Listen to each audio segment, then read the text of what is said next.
5 perkara sebagai content creator anda jangan lakukan. Assalamualaikum warahmatullahi wabarakatuh. 5 benda ni standard social media platform yang buat share revenue cukup pantang dengan 5 benda ni. Terutama kepada anda yang dah dapat CM, nak maintain supaya CM content monetization tu anda tidak dikeluarkan daripada program tersebut, dan juga kepada yang baru nak apply. So kena dengar. Pertama, you follow me, I follow back. Ini benda yang paling basic di mana platform social media sangat pantang, iaitu mewujudkan satu ekosistem yang bukan organic followers. Maksud kata senang saja, dengan harapan okey, saya follow anda, anda follow saya balik, ataupun anda tinggal di ruangan komen dan follow, lepas tu dengan harapan orang yang kita komen tu dia pun follow balik. So di sini adalah satu ekosistem yang pantang, terutama lagi apabila anda terlibat dengan program monetization. Di sini sistem boleh detect kalau followers anda ni datang daripada tah mana-mana. Contoh macam ni, senang saya bagi senario. Orang tengok kita punya channel, video kita, lepas tu dia ada follow kita punya channel, lepas tu dia tulis dan follows. Lepas tu tiba-tiba kita pun faham, oh dia ni mana kata dia nak suruh kita follow balik channel dia, kita pun klik, kemudian kita pergi ke profile page dia macam tu, so kita pun follow. Di sini sistem boleh tahu anda tidak tonton video dia, anda tidak tag pun video dia, so anda follow dia tah mai daripada mana. Sama jugalah sistem boleh detect kalau kita pun macam tu, maksud dia followers kita ni mai daripada orang yang tah daripada mana-mana, so di situ ada kekeliruan. Platform social media ni akan cakap itu bukan organic followers, so ini masalah kalau orang yang baru nak mohon untuk join monetization program. Kedua, fake engagement. Macam mana fake engagement ni?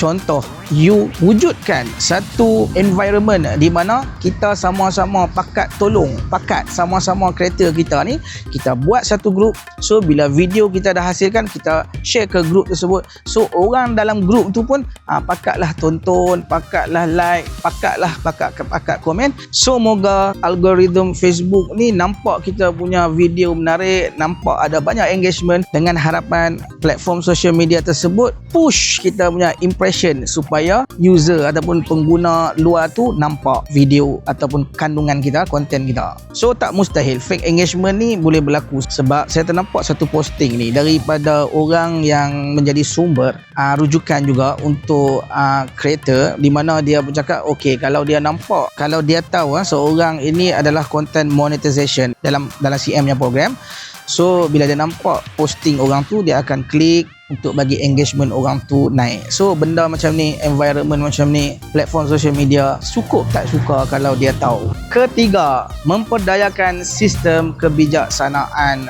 platform social media tersebut.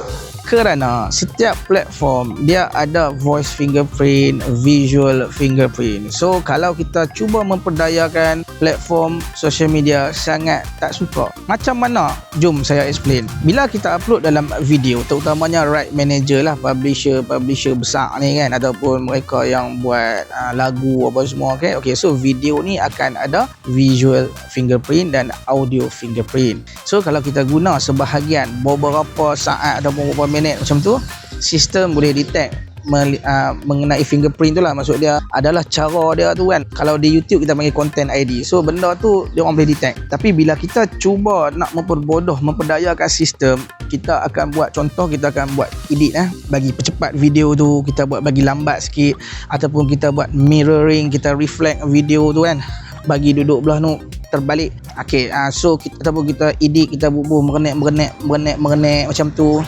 gelap-gelap, supaya visual fingerprint tu sistem tak boleh nak detect.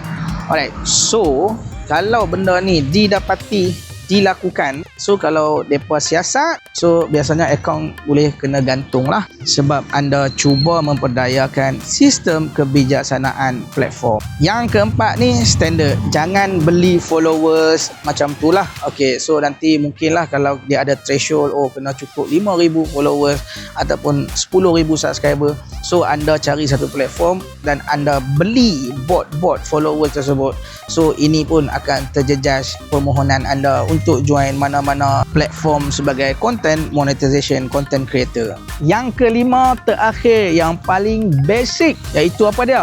Jangan klik iklan sendiri, okey? Contoh katalah anda duk fikir, "Uish, kalau aku klik iklan sendiri mana kata aku dapat lebih lah." Sebab kalau di YouTube banyak dua cara. Satu, ad impression yang keluar. Satu lagi, cara kalau ada orang klik iklan tersebut. So kita akan dapat bayaran lebih.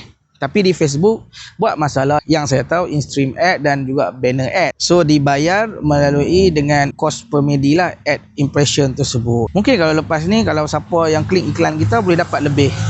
Tapi pastikan jangan klik iklan sendiri. Itu point dia. Point 5 benda ni paling basic. Paling social media platform tak suka jika mereka run program earning untuk kongsi revenue bersama dengan creator. Alright, so elokkan, jangan buat. Terima kasih.